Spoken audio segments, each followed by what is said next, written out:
ആശുപത്രികളിൽ എത്തുന്ന സാധാരണക്കാർക്ക് ഗുണകരമായ ക്ലിനിക്കൽ എസ്റ്റാബ്ലിഷ്മെന്റ് ആക്ടിലെ വ്യവസ്ഥകൾ പാലിക്കപ്പെടുന്നില്ല എന്ന ആക്ഷേപം ശക്തമാവുകയാണ്. ആശുപത്രികളിൽ ഭൂരിഭാഗവും നിയമപ്രകാരം രജിസ്റ്റർ ചെയ്തിട്ട് പോലുമില്ലെന്നാണ് പൊതുപ്രവർത്തകർ പറയുന്നത്. നിയമം നടപ്പാക്കുന്നതിൽ സർക്കാരും അലംഭാവം കാണിക്കുന്നു എന്നാണ് ആരോപണം. എന്താണ് ഈ ആക്ഷേപങ്ങളുടെയും ആരോപണങ്ങളുടെ അടിസ്ഥാനം എന്നറിയണ്ടേ? റിപ്പോർട്ടിലേക്ക്. ചികിത്സാ പാക്കേജുകളുടെ നിരക്ക് റിസപ്ഷനിൽ ലഭ്യമാക്കണമെന്നടക്കം സ്വകാര്യ ആശുപത്രികളുടെ പണപ്പിരിവിന് പിടിവീഴുന്ന ഒട്ടനവധി നിബന്ധനകൾ അടങ്ങിയതായിരുന്നു ക്ലിനിക്കൽ എസ്റ്റാബ്ലിഷ്മെന്റ് ആക്ട്.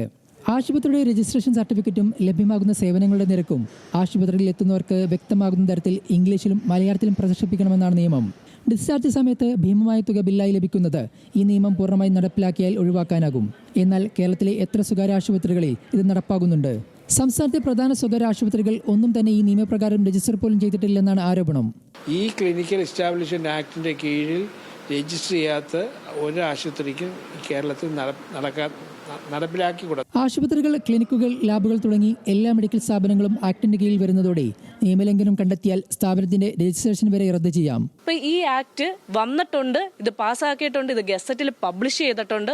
സോ ഇനിയെങ്കിലും ഇത് ആൾക്കാരെ അറിയിക്കുക, കൂടുതൽ പേരിലേക്ക് എത്തുക, ഇത് മനസ്സിലാക്കി നമുക്ക് ചോദിക്കാനുള്ള ഒരു ഇത് ഉണ്ടാവണമെന്ന് ആഗ്രഹിക്കുന്നു. 2018 നിയമം പ്രാബല്യത്തിൽ വന്നെങ്കിലും IMAയുടെ കേരള ഘടകവും കേരള പ്രൈവറ്റ് ഹോസ്പിറ്റൽ അസോസിയേഷനും ദന്തൽ അസോസിയേഷനും ഹൈക്കോടതിയിൽ നിന്ന് സ്റ്റേ വാങ്ങി. തുടർന്ന് 2019 മുതൽ 2025 വരെ കേസ് കോടതിയിൽ. ഒടുവിൽ 2025 ജൂൺ 23 ഹൈക്കോടതി ജഡ്ജി ഹരിശങ്കർ വി മേനോൻ നിയമം നടപ്പിലാക്കാൻ ഉത്തരവിട്ടു. എന്നാൽ നിയമം നടപ്പിലാക്കുന്നതിൽ സർക്കാർ അലംഭാവം കാണിക്കുന്നുവെന്നാണ് ആക്ഷേപം. സ്വകാര്യ ആശുപത്രികളുടെ കഴുത്തറുപ്പൻ പണപ്പിരിവിന് കൂച്ചുവിലങ്ങടാൻ കഴിയുന്ന ഒരു നിയമമാണ് വെറുതെ ഇങ്ങനെ നോക്കുകുത്തിയായിരിക്കുന്നത്. ക്യാമറമാൻ അഫ്സലാജിനൊപ്പം ശ്രീരാജ്, ന്യൂസ് മലയാളം, പത്തനംതിട്ട.